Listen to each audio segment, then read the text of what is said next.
అత్యాధునిక labs, international collaborations, advanced placements. మీ dream career ని రీచ్ అవ్వడానికి మీ best choice Godavari global university. మామూలుగా చాలా జూమ్ అవుట్ మోడ్ లో ఉండే రామ్ గోపాల్ వర్మ గారు ఈ పురాణాల వరకు మాత్రం కొంచెం జూమ్ ఇన్ గా చూస్తున్నారా అని ఒక డౌట్ కలుగు. జూమ్ ఇన్ గా చూడాలి, ఎందుకంటే రోల్ మోడల్ కింద వచ్చినాయి పురాణ పురుషులు. అంటే సినిమా కథ కాదు, లేకపోతే మ్యాగజైన్ లో వచ్చే స్వాతి మ్యాగజైన్ లో వచ్చే కథ కాదు. టోటల్ గా మనం ఎవరిని ఫాలో అవ్వాలి, ఒక బెటర్మెంట్ ఆఫ్ ద సొసైటీ కానీ క్రియేట్ చేసిన రోల్ మోడల్స్ ఇలాంటి దేవుళ్ళు అందరూ.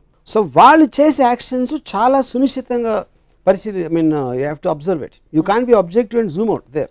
You have to be subjective and observe them very closely exactly the actions, because ఆ ప్యాటర్న్ అనేది వేరే వాళ్ళు ఫాలో అవ్వాలి లెక్క ప్రకారం. అంటే పురాణాలు నిజంగా జరిగాయి, ఇవి రియల్ అని అనడానికి కానీ, అంటే రియల్ అన్రియల్ అని మీరు ఎప్పుడు డిబేట్ చేయలేదు, బట్ సంకేతాలు చాలా ఉన్నాయి. పుష్పక విమానం ఇప్పుడు ఏరోప్లేన్ గా ట్రాన్స్లేట్ అయింది. బహుశా అక్కడి నుంచి ఐడియాస్ వచ్చాయేమో. పుష్పక విమానం ఫస్ట్ టైము మనమే ఇన్వెంట్ చేసాం. ఎందుకు చేసాం, ఎవరో రాశారు అది. అంటే అసలు ప్లేన్ అంటే ఏంటో తెలియని ఒక ప్రపంచంలో మన పురాణాల్లో పుష్పక విమానం వచ్చి మనం ఎయిర్ ఇండియా దగ్గర ఆగిపోయాం, which is suppose to be the worst aircraft in the world according to aviation industry world బ్రాడ్లో. అంటే పుష్పక విమానం అంతా జీనియస్తో స్టార్ట్ అయ్యి ఎయిర్ ఇండియా దగ్గర ఆగిపోవడానికి కారణం ఏంటి? ఎందుకంటే ఎయిర్ ఇండియా అనేది ప్రాక్టికల్ అప్లికెన్స్, పుష్పక విమానం అనేది ఒక రచయిత ఊహ, అది లేదు అప్పుడు. సో మనం ఇన్ని సంవత్సరాలు, అంటే ఇన్ని థౌజండ్స్ ఆఫ్ ఇయర్స్ ట్రెడిషన్ ఉండి, ఆ సివిలైజేషన్స్ ఉండి, అది ఉండి మనం అసలు ఏమి ట్రెడిషను, అసలు దాని కల్చర్ హిస్టరీ లేని అమెరికా ఎంబసీ బయట మన లైన్స్ ఉంటాయి, వాళ్ళ ఇండియన్ ఎంబసీ అనక బయట అమెరికన్ లైన్స్ ఉండవు. సో అదొక్కటే ఎందుకు అమెరికాలో పుష్పక విమానానికి 100 రెట్లు, మన బ్రహ్మాస్త్రానికి 100 రెట్లు అటామిక్ బాంబ్, హైడ్రోజన్ బాంబ్స్ వాళ్ళు కనిపెట్టారు, మనం కనిపెట్టలేదు. మనం కనిపెట్టాలనుకున్న ఊహలన్నీ మన పేపర్ మీద రాతల్లో మిగిలిపోయినాయి. వాళ్ళు చేసిన తర్వాత వాళ్ళ టెక్నాలజీ అద్దెకు తెచ్చుకునో లేకపోతే బతిమాలు తీసుకొచ్చి మన ఒకటే అరా ఉన్నాయి మన దగ్గర. సో మనం కేవలం చెప్తాం, వాళ్ళు చేస్తారు, అది డిఫరెన్స్. రాముడు, కృష్ణుడు వీళ్ళెవరూ మీకు రోల్ మోడల్స్గా పురుషులుగా అలా కనిపించారు, ఉత్తమ పురుషులుగా. అంటే కృష్ణుడు బెటర్, కృష్ణుడు కొంచెం బెటర్, ఎందుకంటే చాలా మంది గోపికలు కొంచెం రియలిస్టిక్ గా ఉంది. గోపికలు అబద్ధాలు చెప్తాడు, మ్యానిపులేట్ చేస్తారు, నేను ముందు ఆయన చూసాను నేను చూడలేదు, ఇలాంటి అట్లీస్ట్ ఎంటర్టైనింగ్ ఆస్పెక్ట్ ఉంటుంది, కొంచెం మనిషికి దగ్గరగా ఉంటాడు కృష్ణుడు బెటర్ అంటారు రాముడు కంటే. బుద్ధుడి గురించి మీ అభిప్రాయం ఏంటి? మీలాగా అంటే బేసిక్ గా చాలా బలమైన అభిప్రాయాలు ఉన్న వ్యక్తి, ఐ డోంట్ వాంట్ దిస్ వ్యవస్థ, ఐఎమ్ లీవింగ్ అని వెళ్ళిపోయి. ఇప్పుడు బుద్ధుడు, నా పాయింట్ ఇప్పుడు desire is the root cause of sorrow అనేది basic one line philosophy Buddhism, అంటే most important the fundamental point అది. నేను దానికి ఎగ్జాక్ట్ ఆపోజిట్. డిజైర్ అనేది లేకపోతే బతకడమే అసలు అనవసరం. మీరు బుద్ధుడు పార్షియల్ గా ఉండి జూమ్ అవుట్ చేస్తారు. జూమ్ అవుట్ చేయట్లేదు. ఎందుకు ఆయన వైఫ్ వదిలేసాడు, he said I don't want the system, I don't want his attachments. నేను first time talking about philosophy. తర్వాత తను ఏం చేశాడని నాకు పెద్ద అవగాహన లేదు బుద్ధుడు అంతకుముందు ఏం చేశాడు అనేది. Dzire is the root cause of సారో. అంటే కోరిక ఉంటే కోరిక తీరనప్పుడు మనకి సారోస్ వస్తాయి, కోరిక వదిలే అని చెప్పాడు. కోరిక లేకపోతే బతకటమే అనవసరం అనేది నా philosophy. So I am the exact opposite of Buddha. Yeah. But he had a major contribution bringing in peace, message of peace. అవ్వన్నీ మీకు కనిపించవా? I really don't know about that. So ఇప్పుడు మీరు ఈ సమకాలీన పరిస్థితుల్లో ఒక అవతార పురుషుడు, పురాణ పురుషుడు మీరు సినిమా తీయమంటే ఎవరు మీరు తీస్తారు? శకుని.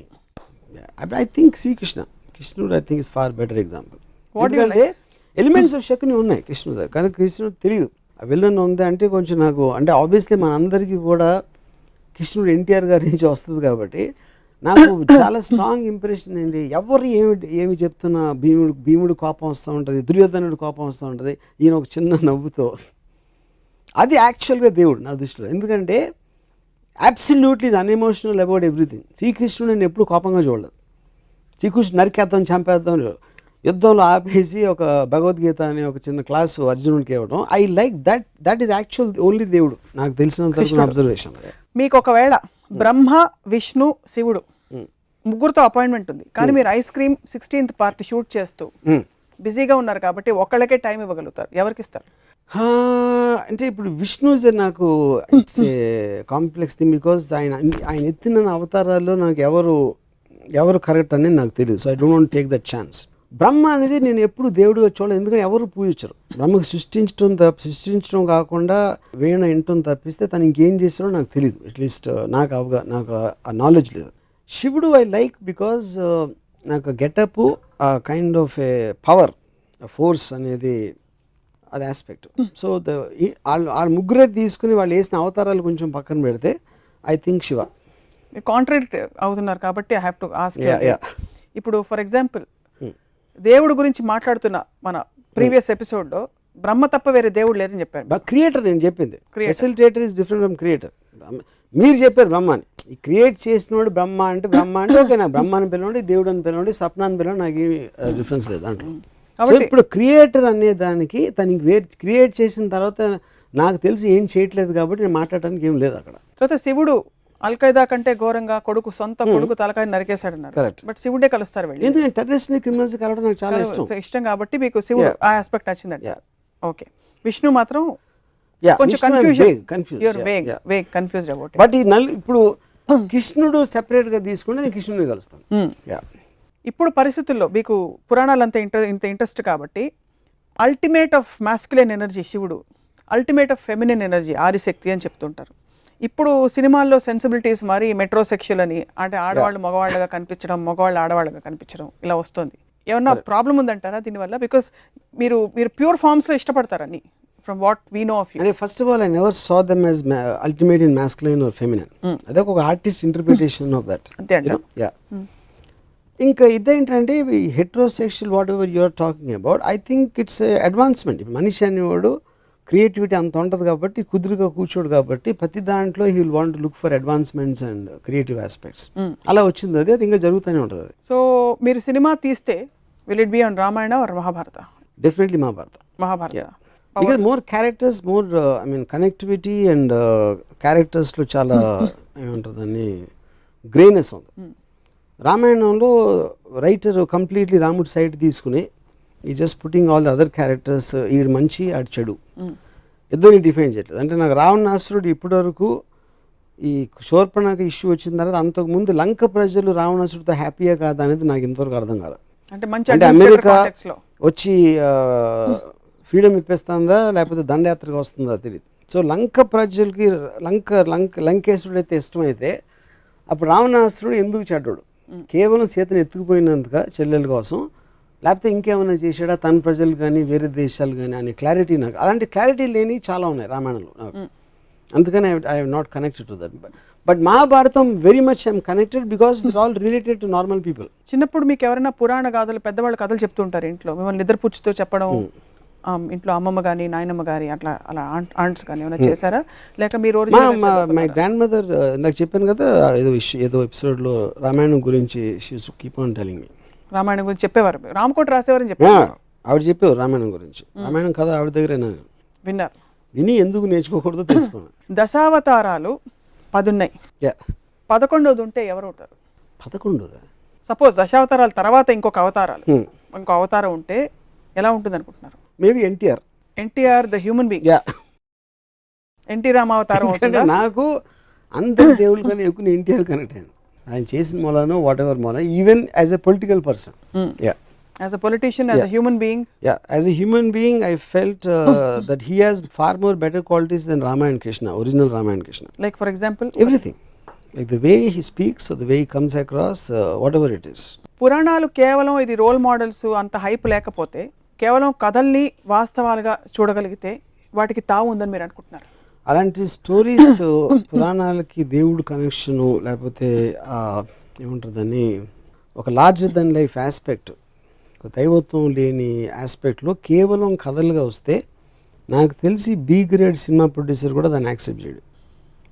అంత లాజిక్ లేని, అబ్సల్యూట్ క్లారిటీ లేని కథలని. ఇప్పుడు ఫర్ ఎగ్జాంపుల్ ఈ ఎపిసోడ్ చూసిన తర్వాత విశ్వ హిందూ పరిషత్ వాళ్ళు వచ్చి మీ మీద దండయాత్రకు వచ్చి మిమ్మల్ని మీతో ఒక డిబేట్కి రెడీ అంటే మీరు రెడీయా?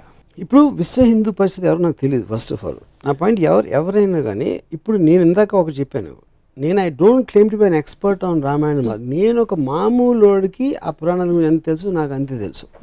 దాని గురించి నేను మాట్లాడతాను. అప్పుడు దానికి ఎక్స్ప్లెనేషన్ చేస్తా. నీకు అర్థం అవ్వంది ఏంటంటే, శివుడు తన కొడుకుని ఎందుకు చంపాడు, తల నరికి ఆ ఏనుగు తల ఎందుకు పెట్టాడు, తన కొడుకు తల ఎందుకు పెట్టలేకపోయాడు అనే దానికి ఎక్స్ప్లెనేషన్ నాకు ఇస్తే I will very happily listen. I will be very glad. I might go and join Hindu Parishad. Join అవుతా, నాకు సాటిస్ఫాక్టరీ ఆన్సర్ ఇస్తాయి.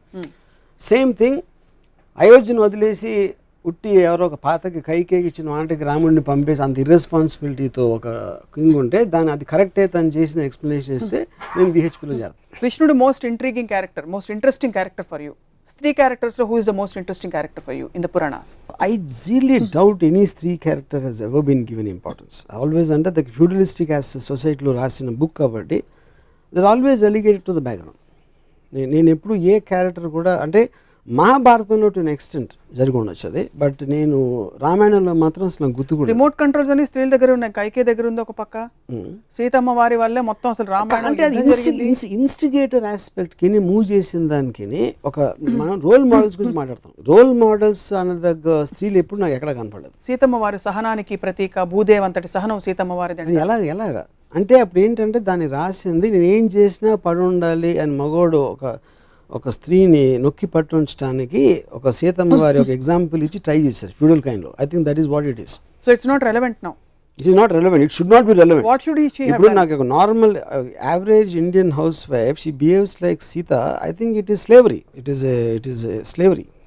ఏం చేస్తుంటారు ఇప్పుడు మోడర్న్ రామాయణం జరుగుతుంది, తను ఊరుకోదు ఇలా చేస్తే. ఎవరైనా ఎత్తుకుపోయారండి. ఇప్పుడు ఏ స్త్రీ అయినా వచ్చేసి అడవికి వెళ్ళిపోతే అని భార్య మీరు వెళ్ళిపోతే నేను వచ్చేస్తాను వెనకాలంటదా? ఎందుకు మీరు అడగాలని ప్రవోక్ చేస్తుంది కదా ఎవరైనా.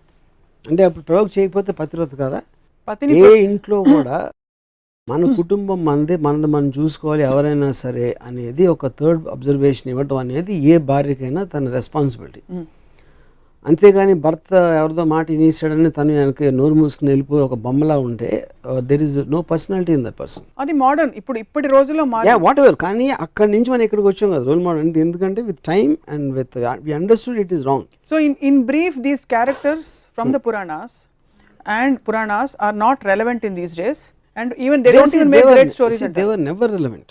అదేదో బుక్స్ లో మనం మాట్లాడి భజన చేసుకోవడానికి ఉంటుంది. Practically you cannot apply and they never applied also.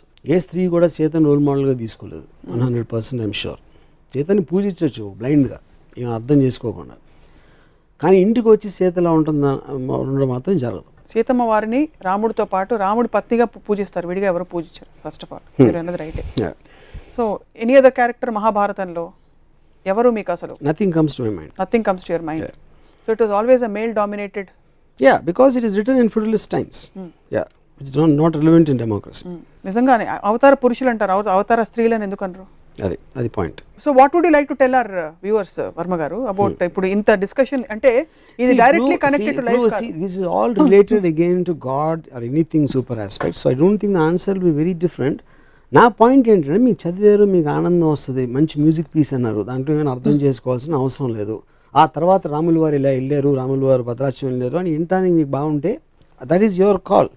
మీరు ఎలాంటి మ్యూజిక్ ఇష్టం, ఎలాంటి కథ ఇష్టం అనేది మీ సెన్సిబిలిటీ, మీ ఎక్స్పోజర్, మీ ఐక్యూ లెవెల్ అలాంటి రకరకాల ఆటల మీద ఆధారపడి ఉంటుంది. కానీ పాయింట్ ఏంటంటే మీరు పూజించే ఒక గ్రంథం, మీరు పూజించే పురాణ పురుషులు అసలు నిజంగా ఆ పూజలకి అర్హుల అనేది క్వశ్చన్ చేసుకుంటాం అనేది ప్రోగ్రెషన్కి సింబల్. అది